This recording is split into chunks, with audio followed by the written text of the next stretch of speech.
Here's the easy way to draw water droplets. For our first step, all we need to do is draw a circle. Then with a charcoal pencil, we're going to draw a half moon on both sides, just like so.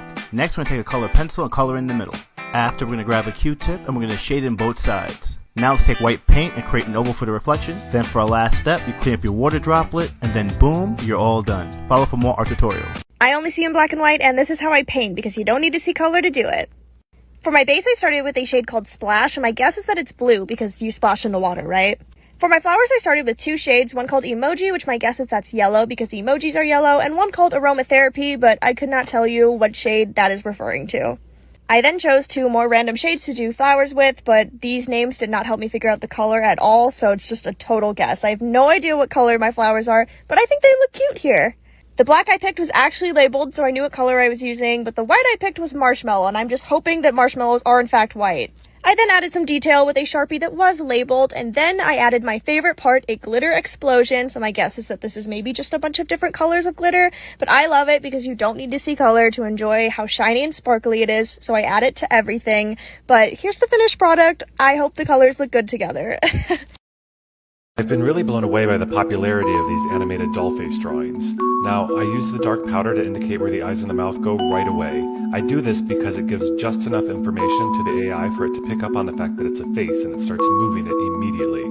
I've also seen a lot of artists trying to make this filter work on their own drawings, so my advice to you is to create these 3 simple dashes first, just to initiate the animation, and then start drawing your facial features. I really like how this doll turned out, so I'm excited to post her, but I think this might be the last time that I use the photo animation filter in this way, at least for a while. I love creating faces and doing makeup looks, so I was thinking maybe next time I'll try one without the filter and just seeing what that looks like. Now for this beauty, I really wanted to do dramatic makeup with very dark eyes and black lips and lots of smoke with thick brows and lashes. A little bit of blush just to add a little color to her cheeks, but I really wanted to amplify her dark features and bring them out. So add some shine, I love gloss. She's gonna need a nose. Let's highlight that. For this drawing, I also decided to connect her eyebrows. I love unibrows, and I think that they're so strong and glamorous, so I just wanted to celebrate them with this illustration because I think they deserve it. Now, let's blend everything together, add some beautiful spots, and I think she's done. Yay. I think I'm getting butterflies, but it's really something telling me to run away. No, hey, hello, baby, I'm the reason why I held so. Excuse me, sir. Sir, I drew you. Oh, you're really good at this. Thank you, man. Thank you.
Let's head out to my first big commission and hopefully not my last. So I was given a particular room and told to do a Dragon Ball Z theme with no specifications, so I pretty much had freedom to do whatever I wanted. Unfortunately for me, I could not get a hold of a projector in time and ended up stuck with the ever so famous grid method. But thank God to my big giant brain, I came up with a simple solution, which was just to stick some pins into the wall and then wind some yarn around so that I can just remove the grid afterwards rather than having to erase the whole thing. My original plan was to just paint everything since that's all I'm familiar with, and that's how I actually started. It was probably one of the most time-consuming things you could honestly do, and I soon realized no way I'm painting these walls like that. Lucky me though, they actually had provided me with high-quality spray paint, so I gave it a try. It took me a second to get a hang of it. In the past, I've used spray paint, but it always came out looking so dookie garbage. I was nearly convinced that I had negative skill when it came to aerosol paints or whatever. So I started out by learning how to evenly cover bigger areas and avoiding any small details since I had little to no control over the can still. And then I attempted to learn to apply a gradient smoothly, which to no surprise was the hardest shit I've ever done. Alright, now let's talk about color scheme. I did not plan it, and that's why Vegeta's outfit doesn't match the symbol on his head, but it looked pretty cool regardless, so I left it. I was pretty much told to just make everything as bright and colorful as possible, so that's what I was doing. For the outline, I used watered down acrylic paint and a round brush because I will never trust myself with anything else. Anytime I make a mistake, I run for my sponge. I swear it saved my life because once the spray paint color is on, it is there forever. This entire project was all just one big learning experience for me. The fact that I was practically forced to pick up a new medium and skill was just a little intense, but also something that I've been dying to do. It's just one of those art things that you simply can't really do because each can costs like $10, you know? And let's not talk about how many cans I used for this project. I felt as though spray paint was the closest thing to digital art because you can add gradients and transparent layers, and I just found that really cool. I was able to knock out a whole wall pretty much every single day, so I was there for about 7 days working on the entire room.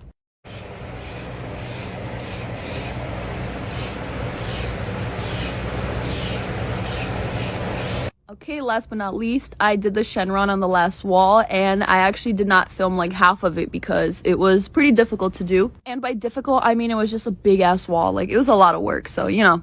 Alright, so I'm about to show you guys the finished product, and let me explain my concept real quick. So there was like a little section of the room that was kind of behind the other walls, and I decided to make it like a red room kind of ish, I don't know. And I did want to mention that I only had one little bar to light up the entire room, so this is not the full effect of the mural. There's going to be way more lighting in here, and it's going to be extremely bright. But, I mean, that one bar was able to illuminate the entire fucking room, so can you imagine once the lighting is completely set up and the ceiling is changed, the carpet is glow in the dark? I cannot wait to see it. And if you want to see this in real life, you can definitely follow them on Instagram for whenever they decide to release the information, but I can't right now, so...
Forever now I drive alone past your street.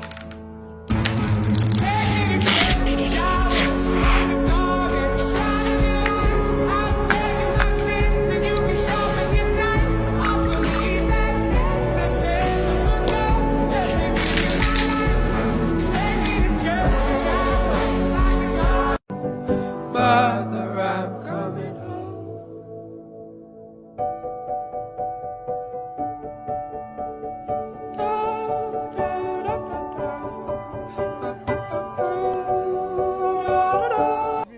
Thank you for your service. I did this painting of you. Yeah. I'm the Bond. Oh, really? Oh my God, nice to meet you. Thank you for your service. Thank you. I just got back. This made my day.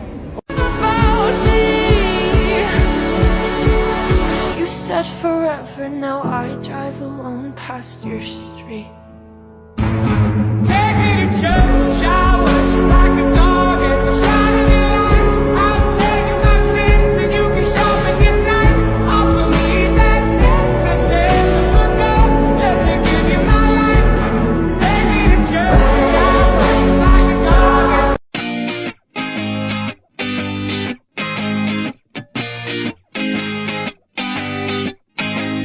I sold my soul to the devil for designer. They say go to hell, but I told them I don't wanna. If you know me well, then you know that I ain't going, cause I don't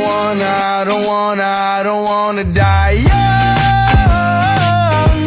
The city of angels where I have my I got your picture, I'm coming with you. Dear Maria, count me in. There's a story at the bottom of this bottle, and I'm the pen.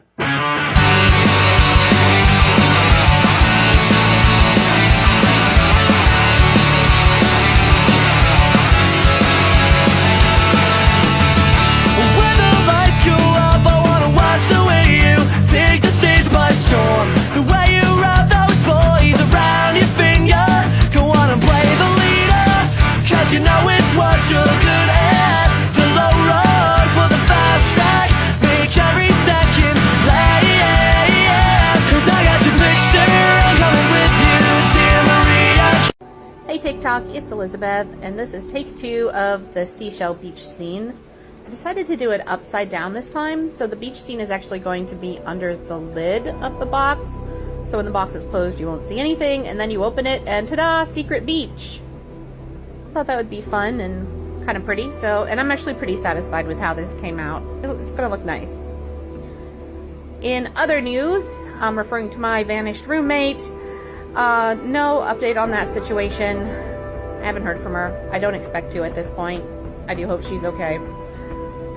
However, I am still struggling financially. Once I get through this month, I think I'll be okay, but I have prescriptions to fill and utilities to pay, and so, you know, I just restocked the shop, so if you're wanting something, now's the time to grab it. It would help me out a lot. Links are in my bio. If you can't help, just leave me a heart, hit share, copy link, and have a great day. Thanks, guys. Get what you get.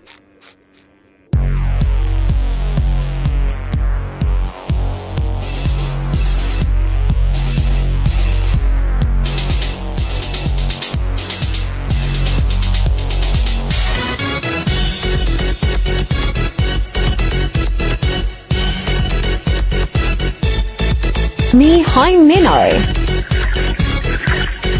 I have a 16-year-old babysitter who watches my 4 and 8-year-old. She watches my kids from 9 to 7 from Monday through Saturday, so I asked if she liked anything stocked up in the pantry or the fridge. She mentioned that she really likes seltzer water, and I had bought them for the first month, but honestly, I forgot after a while and never kept any in the fridge. A few days ago, I bought hard seltzers for me and my husband and didn't think anything of it. While I'm at work, she messaged me to say if I can come home early because she's not feeling well. I asked her to try and hold out until the end of the day. Not too long after, she called me crying, saying that something was wrong and she had to go home. She was drunk, clearly. She had drank the hard seltzers that were in the fridge. I told her to leave and she walked home.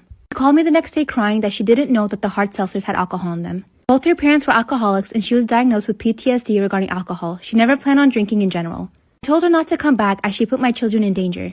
She says she really didn't know and she cares deeply about my children and would never ever drink or put them in danger. She really can't afford to lose this job. I told her to find a real job and that it wasn't my fault she got drunk. My husband says I'm being very rude and that she did try to reach out when she wasn't feeling well.